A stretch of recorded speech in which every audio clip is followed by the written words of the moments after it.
제10장.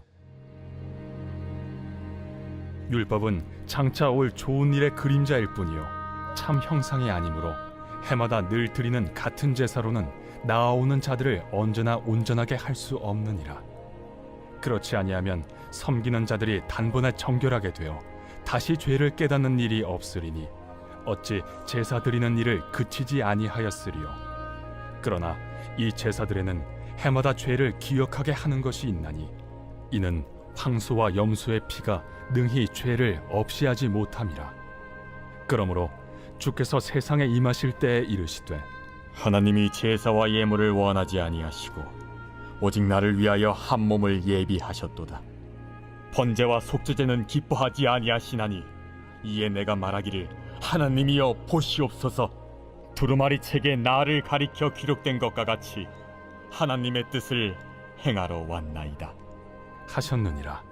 위에 말씀하시기를 주께서는 제사와 예물과 번제와 속죄제는 원하지도 아니하고 기뻐하지도 아니하신다 하셨고 이는 다 율법을 따라 드리는 것이라. 그 후에 말씀하시기를 보시옵소서 내가 하나님의 뜻을 행하러 왔나이다 하셨으니 그 첫째 것을 폐하심은 둘째 것을 세우려 하심이라.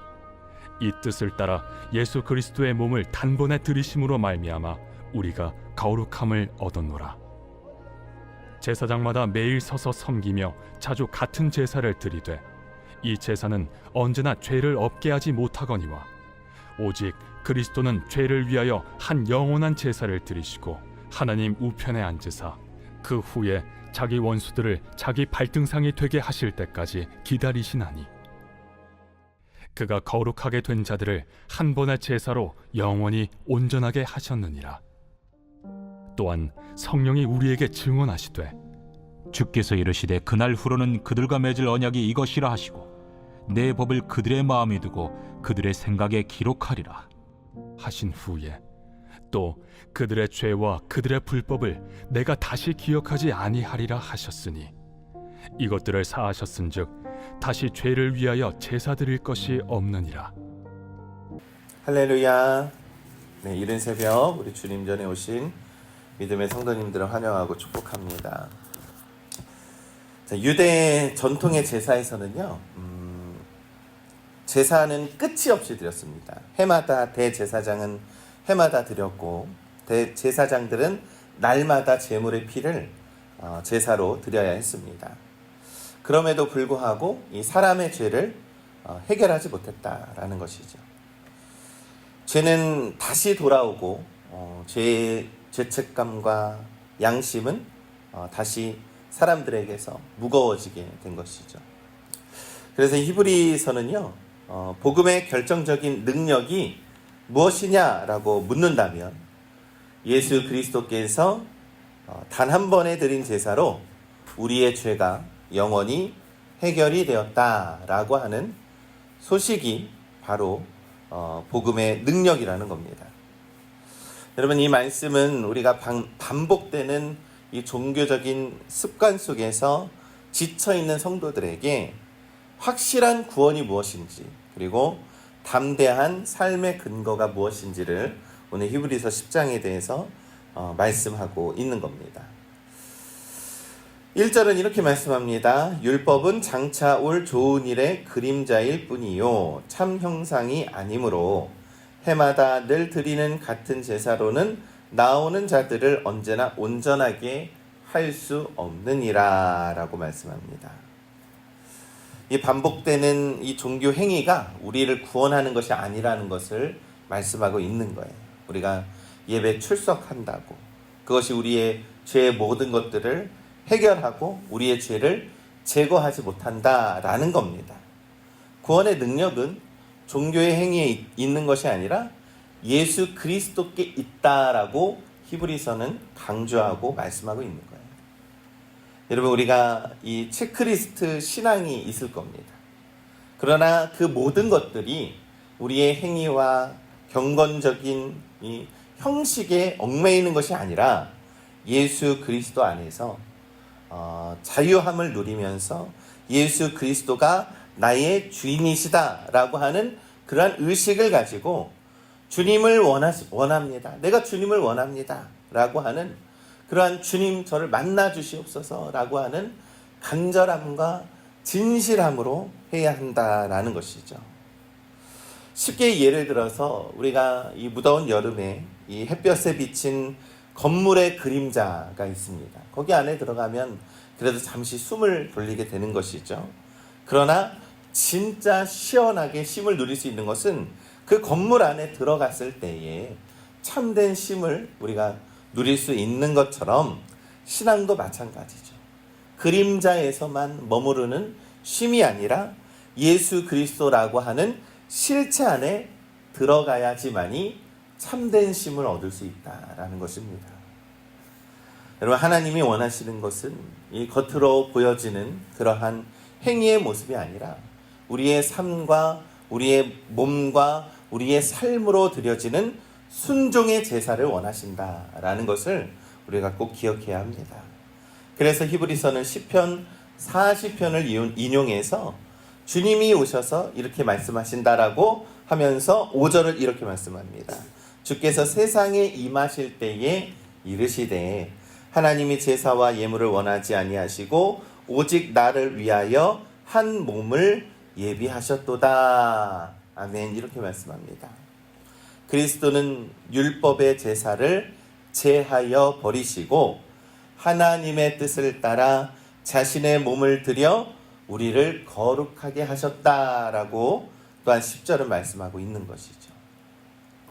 10절에서 말씀하기를 이 뜻을 따라 예수 그리스도의 몸을 단번에 들이심으로 말미암아 우리가 거룩함을 얻었노라. 아멘. 여러분, 하나님이 기뻐하시는 제사는, 하나님이 기뻐하시는 예배는 우리의 입술만 드리는 것이 아니라 몸으로 드리는 순종의 제사를 원하신다. 예수님은 말씀만이 아니라 몸으로 그 복음을 성취하셨다라고 성경은 말씀하고 있는 겁니다.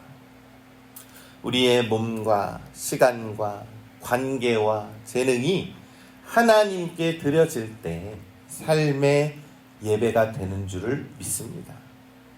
오늘 하루 우리가 몸으로 드리는 순종이 무엇인지를 묵상함으로 우리가 우리의 삶의 자리에서 화해와 용서를 이루시고 사랑과 인내를 이루시고 정직한 태도와 가족 안에서의 사랑과 평안과 직장과 환경의 모든 것 속에서 예수 그리스도의 사랑을 나타나게 될 때에 우리의 삶을 우리의 거룩한 제단으로 바꾸게 되는 것이죠.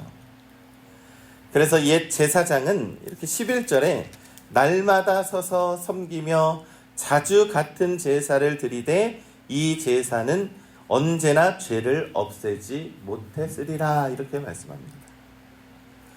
그러나 예수님은 12절에 죄를 위하여 한 영원한 제사를 드리시고 하나님의 우편에 앉으셨다라고 12절에 말씀하죠. 예수님은 그 한 번의 제사로 거룩하게 된 자들을 영원히 온전하게 하셨느니라 라고 14절에서 말씀하고 있습니다.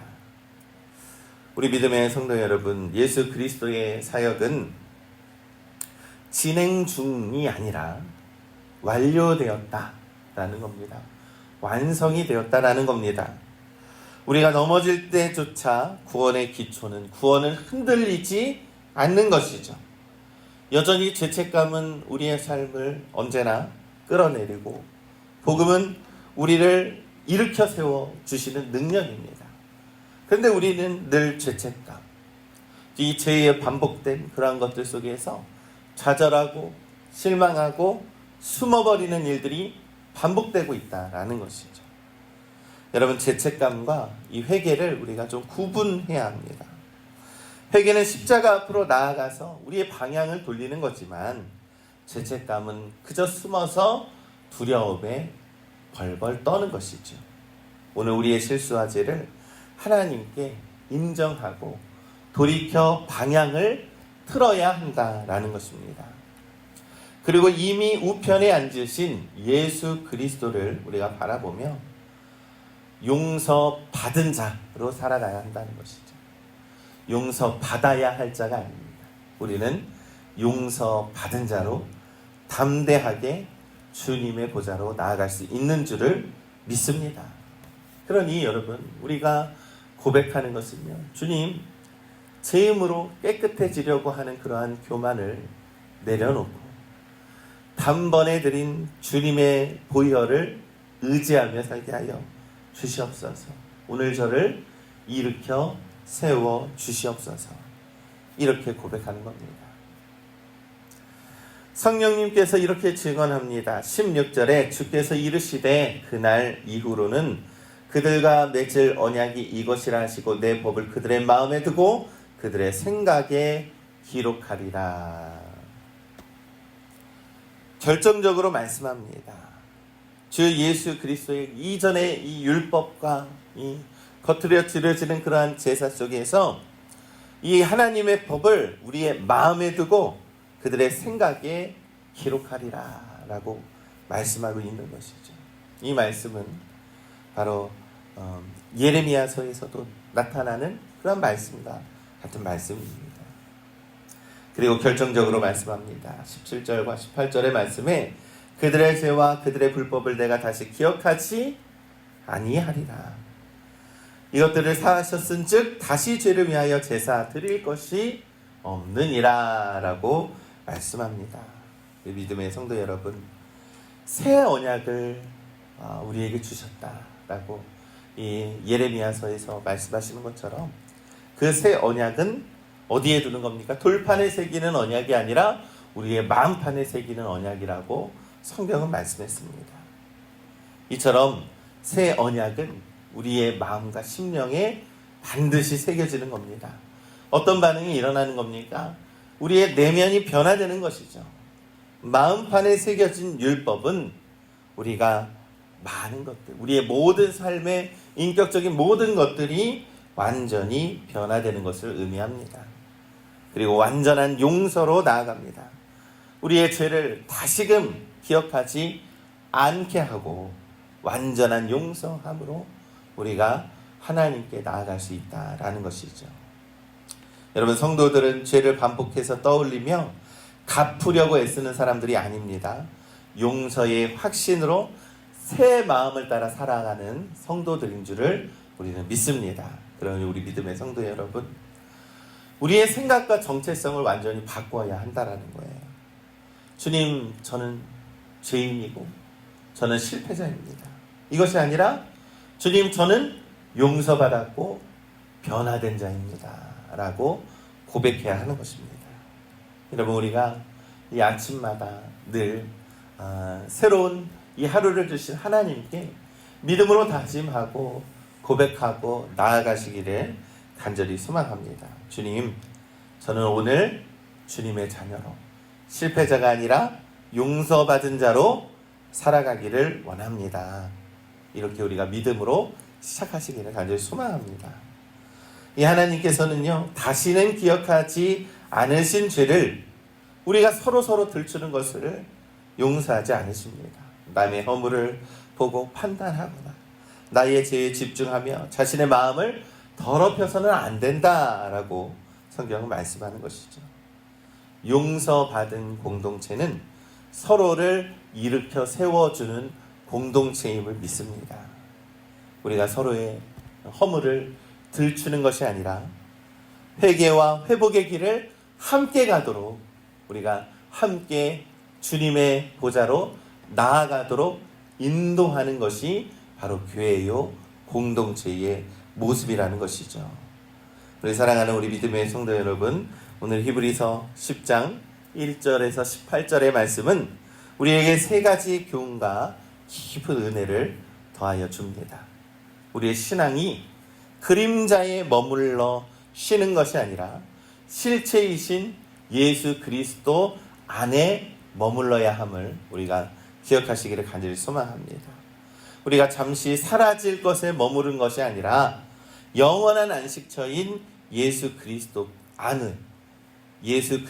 안으로 살아가시기를 간절히 소망합니다. 또한 그분의 몸으로 성취된 순종을 본받아서 우리의 입술로만 드리는 예배가 아니라 순종의 예배를 드리는 믿음의 성도들 되시기를 간절히 소망합니다. 변화는 삶으로 나타내야 하는 것이죠. 변화되었다면 새 삶을 살아가는 것입니다. 그것이 우리의 순종의 몸의 예배인 줄을 믿습니다. 그리고 세 번째, 단번에 드린 제사로 완전한 용서를 우리가 붙들고 담대히 살아가라 라고 오늘 성경은 말씀합니다. 이 예수님께서는요, 단 한 번의 제사, 자신의 몸을 드리는 그 제사를 통하여서 우리를 완전한 용서로 그리고 구원으로 인도해 주셨다.